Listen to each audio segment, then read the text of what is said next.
안녕하세요 여러분, 수익 상승에 도움을 드리고 싶은 헬퍼입니다. 이제 지난밤 파월 의장이 이제 상원의회 증언에서 좀 매파적인 발언이 나오면서 이제 미국 금리 2년물 기준으로 한 12bp 상승했고요.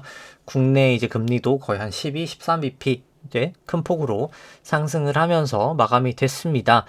일단 최종 금리를 더 높일 수 있다라는 발언이 있었고, 데이터가 보장이 될 경우에 금리 인상 속도, 폭 자체도 더 크게 할 수 있다라고 하면서 좀 매파적인 발언이 있었고, 근데 결국 계속 데이터 디펜던트, 그냥 이제 데이터를 보고 판단하겠다. 일단 1월 데이터는 이제 강하게 나왔다. 금리를 더 급격하게 인상해야 되는 걸로 일단 나왔고, 이제 이번 주 금요일 날 나오죠. 이 실업률 데이터 또 보면서 아마 판단을 하지 않을까 생각을 합니다. 실업률 데이터 보시면은 나오죠. 여기 금요일 날 10시 반에, 오후 10시 반에 나오는 또 데이터를 보면서 판단할 텐데, 그리고 그 다음 주에 또 소비자 물가도 있고요. CPI도 있고. 네, 계속 얘기를 드리지만 저번 주엔 실질 기준금리로도 얘기를 드렸고, 이게 물가가 생각보다 쉽게 잡히진 않을 거다. 이번에 2월엔 내릴지 모르겠습니다만, 결과론적으로 장기적으로는 쉽게 잡히지 않을 거다. 이제 그 부분 뒤에서 조금 더 자세히 나눠보도록 하고요. 일단 진행 먼저 하고 보도록 하겠습니다. 코스피 한 1.3% 하락이 있었고요. 코스닥 한 0.2% 정도 하락이 있었습니다. 수급상 오늘 개인이 코스피는 한 9,400억 정도 매수가 있었고요. 외국인 한 600억 정도 매수, 기관 한 9,500억 정도 매도가 있었습니다. 선물 같은 경우에는 개인이 한 2,700억 정도 매수가 있었고요. 기관은 400억 정도 매수, 외국인 한 3,500억 정도 매도가 있었고요. 코스닥 같은 경우에는 이제 아까는 선물이었고요. 코스닥 같은 경우에는 개인이 약 한 2,400억 정도 매수가 있었고, 그 다음에 외국인 500억 매도, 기관이 한 1,800억 정도 매도가 있었습니다. 누적수 같은 경우에는 코스피부터 살펴보면은 일단 12월 선물 만기 이후로부터는 이제 외국인 한 7.7조 정도 매수 중이고요. 근데 다만 최근엔 좀 매도를 하면서 선물 같은 경우에는 선물은 한 마이너스 한 2천억 정도 매도 포지션을 취하고 있습니다.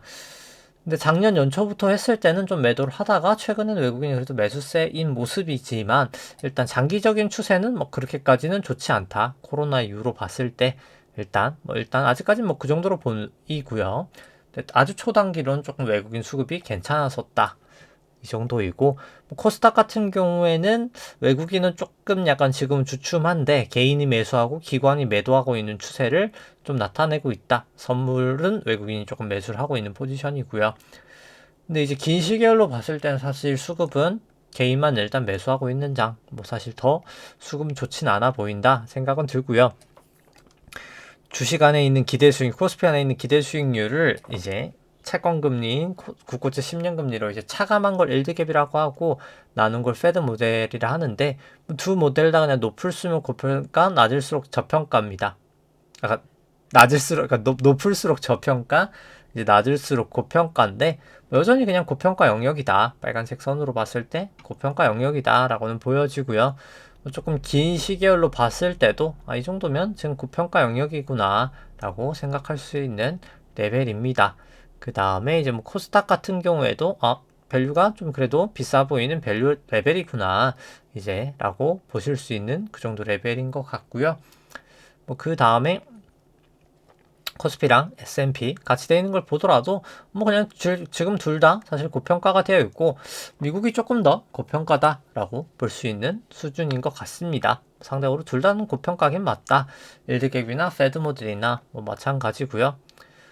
그 다음에 이제 코스피, 코스닥 일단 신용잔고 추이 같이 한번 살펴보면은, 합산 신용잔고 같은 경우에는 약 한 17.9조 정도 기록을 하면서 한 1,000억 정도 소폭 증가를 한 모습입니다. 크게 다르진 않고요. 절대적인 레벨은 조금이나마 내려오긴 했지만, 신용장으로 코스피 시총으로 나눈 수치로 봤을 때는 아직 내릴 폭은 조금 더 있지 않나, 이 정도 폭을 봤을 때 생각은 들고요. 속도 같은 경우에는 증감 속도는 좀 올라가고 있는 추세입니다. 코스닥은 설명을 생략하도록 하고요. 그 다음에 ISM 제조업 지수도 사실 나쁘지 않게 나왔기 때문에, 그것도 이제 금리 뭐 사실 뭐 저는 약간 좀 상방의 요인으로 사실 작용할 수 있지 않았나 생각을 하고요. 이건 뭐 사실 데이터를 해석하는 사람에 따라 좀 다르긴 합니다만, 그 다음에 이제 코스피 시가총액을 이제 일간 수출액 데이터로 나눈 데이터 지표 같은 경우에는 뭐 지금은 뭐 그렇게까지 엄청 안 좋다라고도 말하기도 애매하고 엄청 좋다라고도 말하기 애매한 정도 레벨이다 라고 보여지고요. 코스피 시총이랑 S&P를 글로벌 GDP로 나눈 수치 같은 경우에는 뭐 국내는 그냥 뭐 평범한 수준이지만 미국은 여전히 사실 조금 더 비싸 보인다. 일단 뭐 그렇게 보이고요. 하이힐드 스프레드 같은 경우에 200 이동평균선을 하회하고 있고 120 이동평균선도 하회하고 있고 50 이동평균선도 하회하고 있기 때문에 일단 뭐 지금 당장은 위험선호로 보는 게 더 맞겠다라고는 보여집니다. 그 다음에 뭐 변동성 지수 같은 경우에는 뭐 ATR, 뭐 코스피, 뭐 코스피나 이제 나스닥이나 뭐 사실 다 ATR이나 빅스, ATR이나 빅스 일단 지금은 다 하회하고 있기 때문에 뭐 지금은 위험 선호다라고 아직까지는 볼 수 있을 것 같고요. 그 다음에 뭐 부동산 데이터들은 뭐 설명은 생략하고 그냥 데이터만 보여드리고 뭐 넘어가도록 하겠습니다. 특별하게 특이점은 없다라고 보시면 될 것 같고요. 특별하게는 특이점은 없다라고 보실 수 있고, 뭐 그 다음에 이제 실질금리 같은 경우에는 뭐 특히 BEI 이제 기대 인플레이션 같은 경우에는 좀 2년이 많이 올랐다가 조금은 하락한 그런 모양새 금리가 상승을 하면서, 근데 이제 뭐 실질금리는 여전히 뭐 사실 그냥 요 정도 레벨 뭐 그렇게 높지는 않지만 한 1.5 레벨에서 조금 약간 모여 있는 상황, 만기에 따라서 일단 그 정도로 보실 수 있습니다. 그 다음에 뭐 유동성 대비해서 이제 통화량 지표인 M2 대비해서 이제 S&P 살펴보면은 뭐 이건 높을수록 고평가고 낮을수록 저평가인데 뭐 닷컴 버블 때까지 만큼은 아니지만 꽤 높아졌다가 내려왔지만 뭐 여전히 사실 높은 레벨이다라고 보여지고요.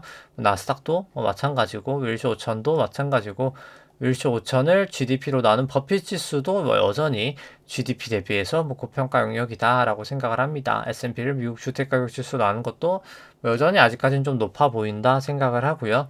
국내 코스피 대비로 해서도 뭐 이 정도면은 그래도 싼 건 아니다. 그리고 코스닥으로 봐도 좀 비싼 편이다.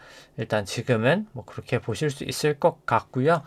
뭐 금리가 뭐 쉽게 안 잡히는 이유는 뭐 계속 여러 번 말씀을 드렸었습니다. 결국 뭐 과거에는 이제 물가를 잡는 때 이제 기준금리만 사실 사용이 됐었거든요. 왜냐면 뭐 통화정책으로 사실 뭐 재할인율 뭐 이런 게 있지만 결국 그냥 기준금리를 하면은 뭐 거의 다 문제가 해결이 됐었기 때문에 그냥 기준금리만 올리면 됐었습니다. 그래서 뭐 2008년도 전까지는 항상 물가가 높을 때 뭐 금리를 이렇게 높여서 다 해결이 됐었습니다. 실제로 다. 근데 지금은 금리를 상당히 높여놨는데, 아까 뭐 4.75까지 높여놨잖아요. 4.75까지 높여놨는데 왜 해결이 안 될까를 이제 뭐 지난주 얘기를 했듯이 이제는 QE를 많이 했기 때문에, 그러니까 2008년도부터 그냥 이거 말고 이거를 보여드리는 게 낫겠죠? 총 자산을 보여드리는 게 낫겠죠? QE 양적 완화를 많이 했기 때문에 양적 완화 금액을 얼마나 했었죠? 거의 9조 달러. 천문학적인 연준 기준으로만 9조 달러. 뭐 전체 국가를 다 하면 한 23조 달러 정도 될 거예요. 이게 다 합치면은 이게 ECB랑 뭐 유럽까지 다 하면 여기만 한 18조 정도 되고, 뭐 훨씬 더 되겠구나. 네, 훨씬 더 되겠네요. 여기 뭐 18조고, 뭐 일본이 뭐 한 7조 달러라고 하면은 이것만 해도 뭐 25조 달러 되니까요. 뭐 어마어마한 거죠, 사실. 어마어마한 겁니다. 결국. 그리고 뭐 여기 나라뿐만 아니라 뭐 다른 나라도 많으니까요, 사실. 그런 나라들까지 치면은 뭐 정말 어마어마한 나라들이 엄청난 천문학적인 돈을 QE에 사용을 했다라고 이렇게 생각을 해보시면 되는데, 중요한 건 QE 때문에 제로금리까지 쉽게 내려갔었죠. 물가가 뭐 2% 3% 될 때도 제로금리까지는 잘 갔습니다. 그러니까 물가가 2%니까 사실 금리 무조건 0%가 아니라 한 3%는 됐어야 되는데, 실질금리까지 치면은 0%까지 갔던 게 이 돈을 엄청나게 많이 뿌려 넣었었기 때문에 갈 수 있었죠. 그런데 이제 지금은 그게 역으로 작용하는 겁니다. 자산이 많이 줄었지만 뭐 여전히 미국만 해도 8.3조라는 돈이 있기 때문에 3조 달러라는 돈이 있기 때문에 기준금리가 지금 높다라고 생각을 할 수 있겠지만 생각보다 높지 않다라는 거죠. 저번에도 얘기를 드렸다시피 기준금리는 한 1.5 정도 수준밖에 되지 않는다.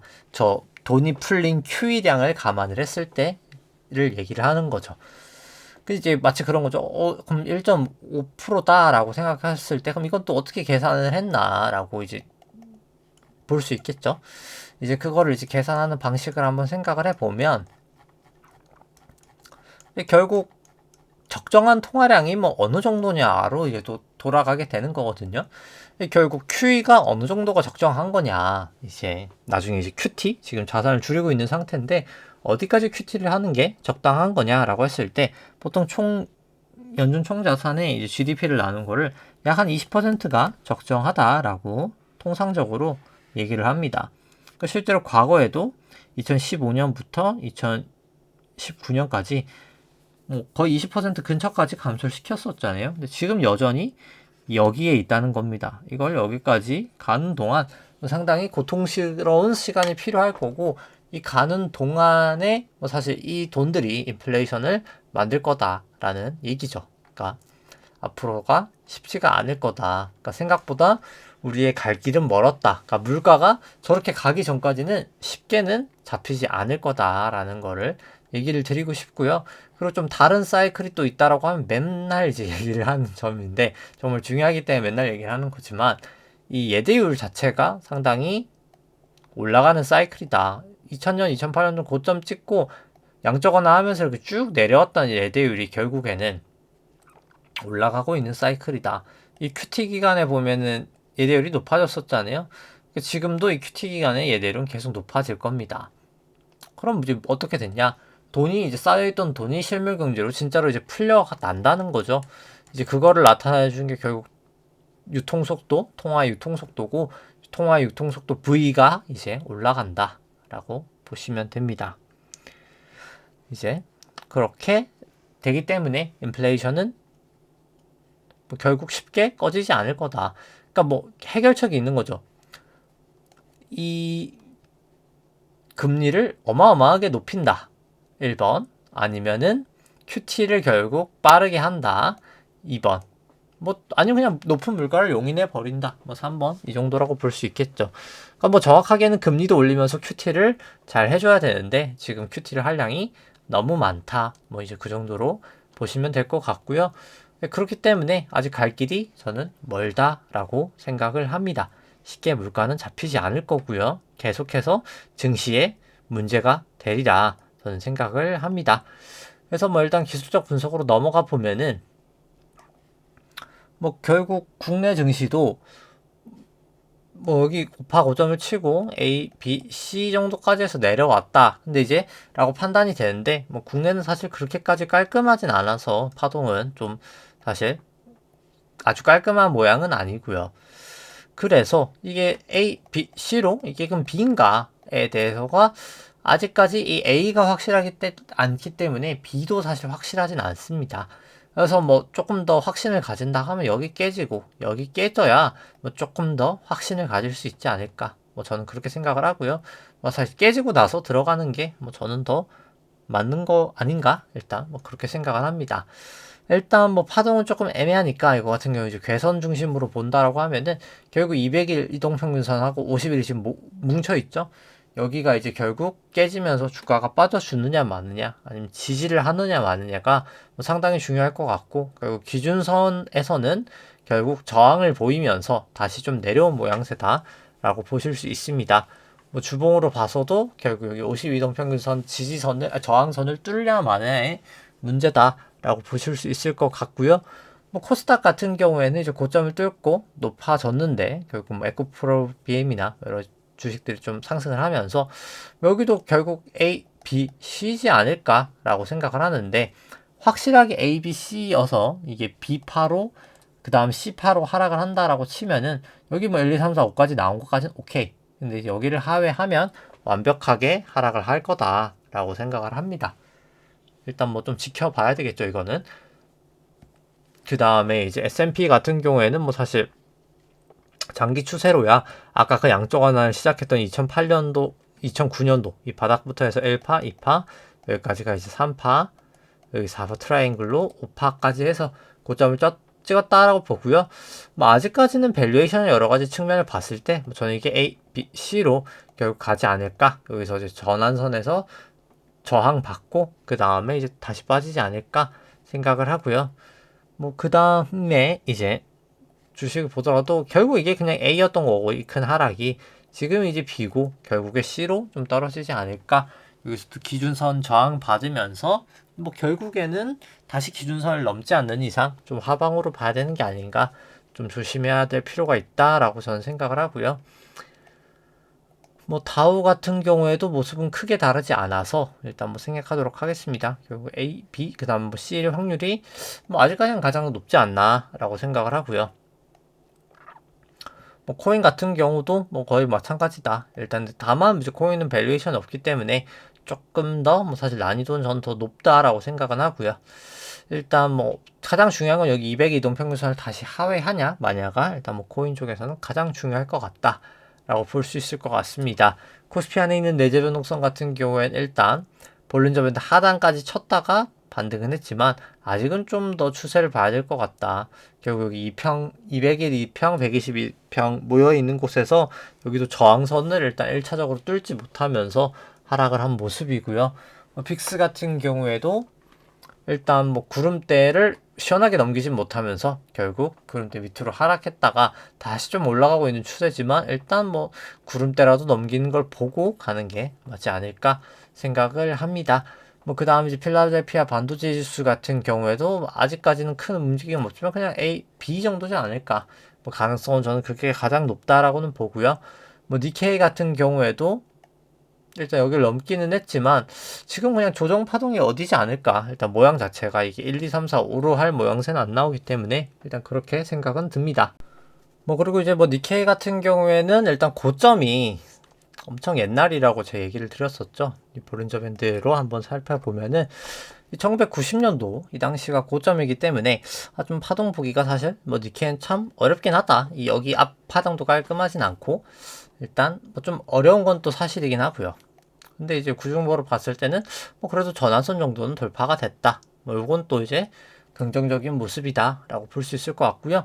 뭐 유럽 같은 경우에는 뭐 특별하게 달라지지 않았습니다. 여기 고점을 넘지 않는 이상 A, B, C라는 이견은 변함이 없고요. 아직까지는 일단 그 가능성이 전 가장 크지 않나 일단은 뭐 그렇게 보고 있습니다. 항생 같은 경우에는 뭐 여기 기준선에서 좀 저항을 받으면서 내려왔고요. 그래서 뭐 아직까지는 특이사항은 없다. 근데 뭐 결국은 저는 뭐 내려갈 것 같은데 일단 여기 200 이동평균선이라 구름대를 하회하는지가 뭐 제일 중요할 것 같고요. 뭐 상해 종합도 뭐 마찬가지입니다. 뭐 크게는 차이는 없지만 기준선을 일단 그래도 하회는 했다. 그 다음에 이제 50일 깨고 200일 깨는 게 중요하겠다. 하방이라고 한다면. 일단 그렇게 보여지고요. 달러 인덱스 뭐 매파적으로 좀 나오면서 상승은 했고, 근데 뭐 다만 과거만큼까지 세게는 상승하기는 전 좀 어렵다라고 봅니다. 왜냐면 다른 나라도 다 긴축은 할 거기 때문에. 근데 나중에 이제 위험자산 붕괴될 때, 뭐 이제 그때 좀 메리트가 달러가 생기지 않을까? 일단 뭐 그렇게 생각을 하고요. 뭐 달러 원도 마찬가지로 일단 200일이 걸려있기 때문에 여기를 이제 뚫냐 마느냐가 좀 중요할 것 같습니다. 뭐 WTI 같은 경우에는 뭐 이제 파월 좀 말 때문에 약간 좀 경기 침체 오는 거 아니야? 하면서 좀 떨어졌었고요. 120에서 딱 맞으면서 좀 떨어진 모양새다라고 보실 수 있습니다. 뭐 금 같은 경우에는 일단 금리가 이제 올라가니까 역으로 금은 보통 빠지죠. 그렇게 되면 실질금리랑 반대니까 이제 그렇기 때문에 좀 하락한 모양새다라고 보실 수 있고 국고채 10년물 금리도 뭐 오늘 좀 많이 상승을 하면서 일단 끝이 났습니다. 근데 이제 고민이 되는 게 여기 이제 고점을 넘기냐 마냐가 좀 상당히 중요하거든요. 근데 이제 넘기냐 마냐인데 뭐 그 전에 저는 뭐 그냥 좀 위기가 와서 그냥 금리를 내려버릴 수도 있지 않을까? 근데 물론 내리면 이제 물가는 안 잡히겠죠. 일단 딜레마긴 한데 뭐 저는 사실 크레딧 쪽에선 문제, 그러니까 주식 쪽이나 이제 그런 크레딧 스프레드 쪽에서는 좀 약간 위험 회피 신호가 나타나고 근데 뭐 국채 금리는 한번 빠질 수도 있다. 근데 중요한 거는 QT가 완료되지 않은 상황에서 빠지면 결국은 올라간다. 일단 그렇게 생각을 하고요. 미국채 10년도 마찬가지입니다. 일단 여기를 전고점을 넘냐 마냐가 좀 중요할 것 같고요. 키스코홀딩스는 뭐 이제 뭐 소송권도 있고 했지만 뭐 아무튼 그런 걸 떠나서 일단 여기를 넘냐 마냐가 일단 가장 중요할 거라고 봅니다. 그래서 여기를 넘기 전까지는 뭐 저는 뭐 그냥 팔았다가 여기를 넘고 다시 사는 게 제일 중요하지 않을까. 여기가 되게 중요한 지점이기 때문에 뭐 근처에서는 저는 좀 그렇게 하시는 게 더 맞지 않을까라는 생각이고요.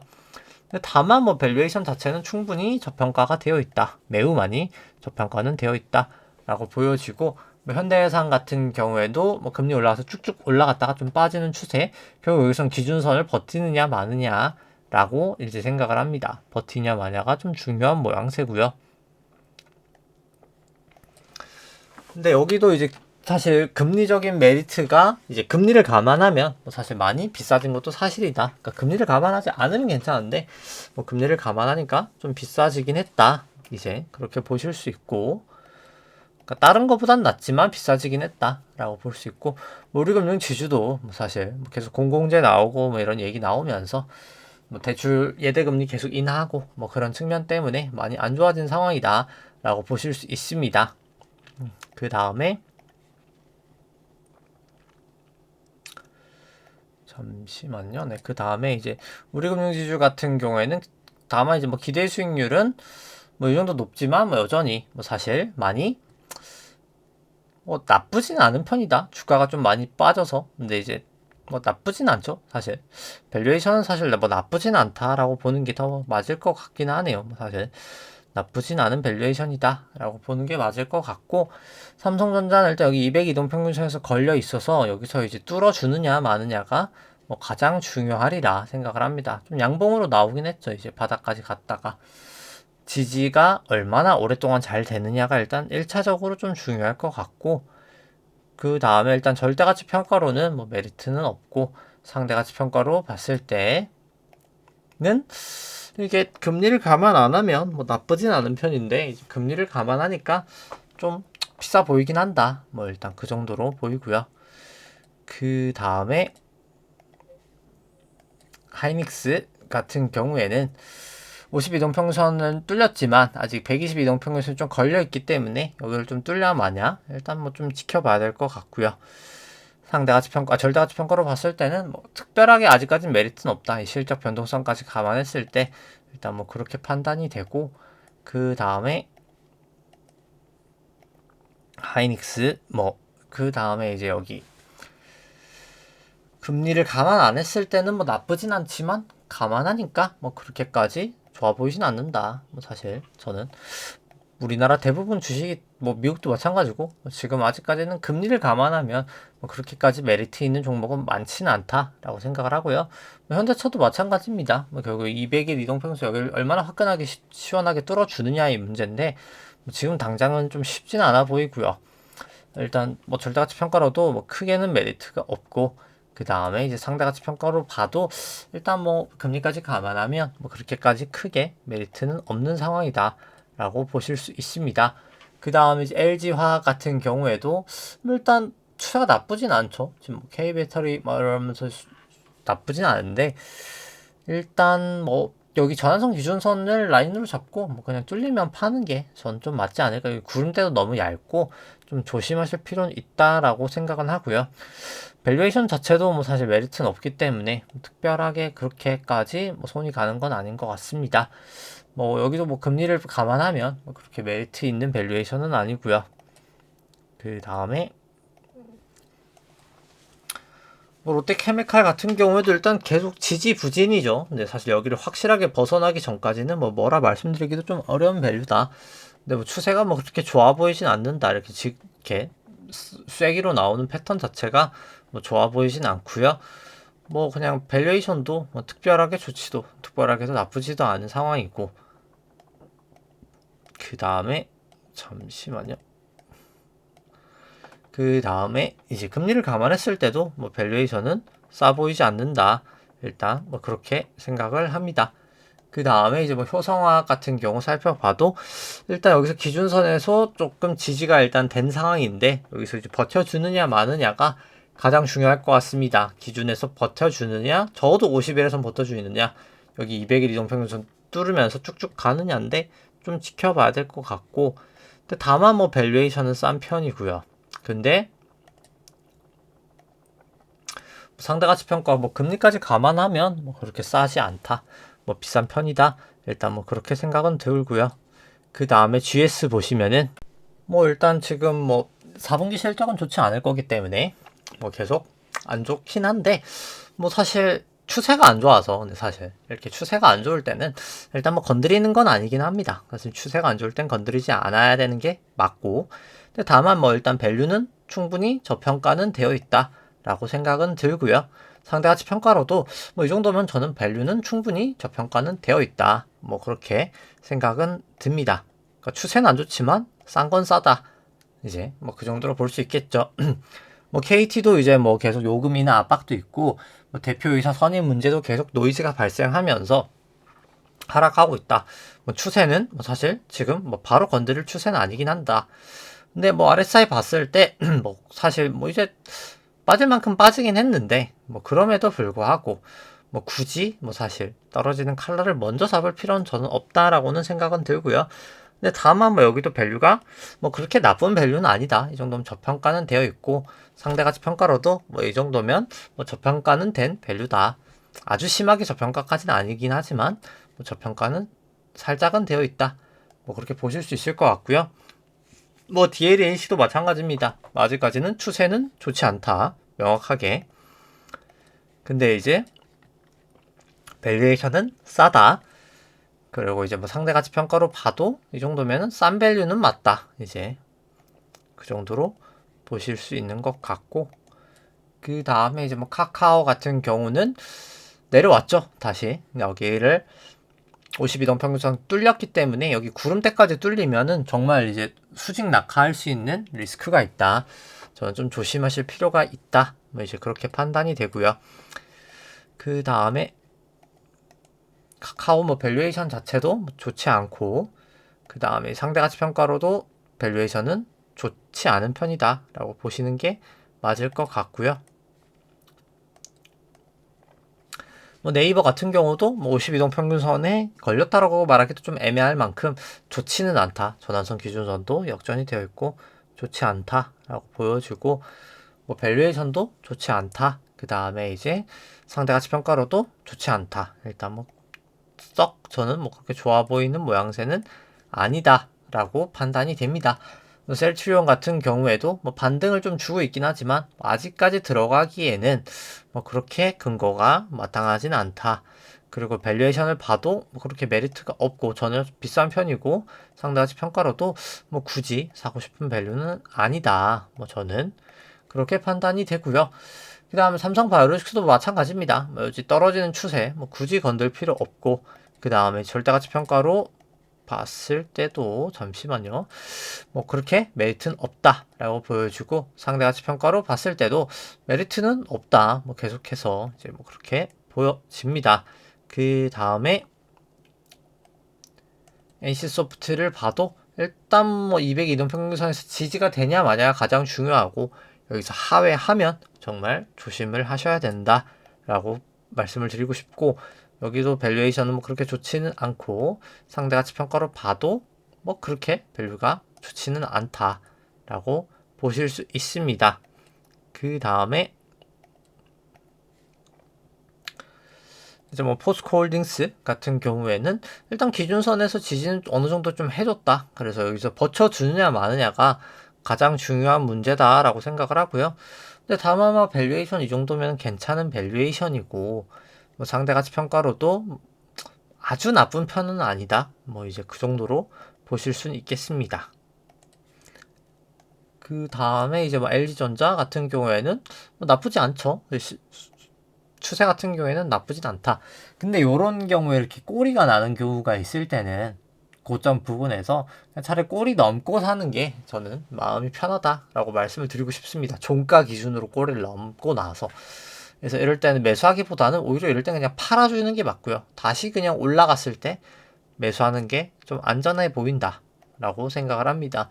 뭐 밸류에이션은 이제 좀 거의 적정한 수준까지는 올라왔고 상대 가치 평가로 봐도 이 정도면은 적정 수준까지는 왔다. 뭐 그렇게 메리트 있는 구간은 뭐 아닌 걸로가 돼버린 것 같다라고 볼 수 있을 것 같고요. 그 다음 뭐 제일재단 같은 경우에도 뭐 굳이 떨어지는 칼날 뭐 이럴 때 먼저 잡을 필요는 없고요. 상대가치 평가로 절대가치 평가로 봤을 때는 뭐 그래도 싼 편이긴 한데 엄청 싼 건 아니까 아직까지 좀 지켜보고 밸류로 봤을 때도 상대가 밸류로 봤을 때도 뭐 엄청 싼 건 아니어서 뭐 좀 싸진 건 맞지만 조금 더 지켜는 봐야 될 것 같다. 뭐 저는 일단 그렇게 보여지고요. 그 다음에 이제 한국 기업 평가도 일단 여기 200일에서 어느 정도 저항을 보이면서 내려왔지만 여기 51, 121 기준선에서 일단 구름대랑 저항을 지지를 해주느냐 마냐가 뭐 상당히 중요할 것 같다. 뭐 절대가치 평가로는 고평가다. 어느 정도 살짝이나마 그렇게 보여지고요. 그 다음에 이제 상대가치 평가로는 요 정도 뭐 그렇게 좋지는 않은 모양새. 뭐 다오라고 한국금융지주 봤을 때는 상대가치 평가로는 이제 메리트가 엄청 강하진 않은 뭐 이제 그 정도 모양새다라고 보실 수 있고요. 그 다음에 이제 다올 같은 경우에도 이제 여기 기준선에서 좀 저항을 받느냐 지지를 받느냐 마냐인데 뭐 사실 이렇게 볼린저를 벗길 때는 좀 조심을 하시는 게 맞지 않았을까? 일단 뭐 사후적으로 그렇게 얘기를 드리고 싶은데 뭐 볼린저가 일단 모이니까 결국 위든 위치든 좀 튀기는 하겠죠. 결과론적으로 좀 저는 하방의 가능성이 좀 더 높아 보인다라고는 일단 보여지고 일단 한국금융지주는 일단 여기 200일에서 좀 지지를 보였지만 여기 이제 적어도 여기 120일이라도 지지가 되냐 마냐가 뭐 가장 크게 중요한 상황이지 않을까 생각을 합니다. 뭐 애플도 뭐 결국 일봉뿐만 아니라 뭐 일봉으로도 개선이 상당히 모여있기도 하지만 주봉상으로 그렇게 조정이 크다라고 보기엔 좀 어렵거든요. 여기 구름대를 넘어간 것도 아니고 200일 이평까지 갔던 것도 아니고 하기 때문에 뭐 저는 좀 조심하시는 게 맞지 않을까. 설사 올라간 추세여도 조금 더 늦게 가더라도 좀 조심해서 가는 게 맞아 보인다 라고 생각을 하고 뭐 테슬라도 마찬가지입니다. 결국 개선들 다 모여있고 여기 200이던 평균선까지 온 마당에서 차라리 여기 넘고 가는 게 맞지 아직까지는 아닌 것 같다 라고 보여지고 뭐 아마존도 결국 여기 구름대에서 위든 위치든 뭐 저는 강하게 튈 거라고 봅니다. 조심하실 필요가 있고요. 게임스탑도 좋지 않은 추세에서 뭐 굳이 리스크 베팅을 할 필요는 없지 않을까 일단 그렇게 보여집니다. 뭐 결론적으로 뭐 결국 아까 얘기 드렸던 것처럼 이 실질 기준금리가 상당히 낮은 편이기 때문에 긴축이 가야 될 길이 생각보다 많이 남았다. 근데 이제 그렇게 긴축이 많이 되면 결국 QE 발로 이제 통화량 증가시켜 또 올라갔던 주식들이 생각보다 조정이 좀 있지만 지금보다 더 크게 일단 있을 수 있다가 이제 문제가 되는 거죠. 그래서 금리가 생각보다 올라갈 거기 때문에 채권 쪽도 좀 문제가 될 수 있고 주식 쪽도 문제가 될 수 있고 웬만한 자산들은 다 저는 조금 안 좋은 상황이 나타날 수 있다. 정말 좀 조심하실 필요가 있다라고 생각을 하면서 오늘 방송 여기까지 하도록 하겠습니다. 네, 좋아요와 구독 해주시면 감사하겠습니다. 이상입니다.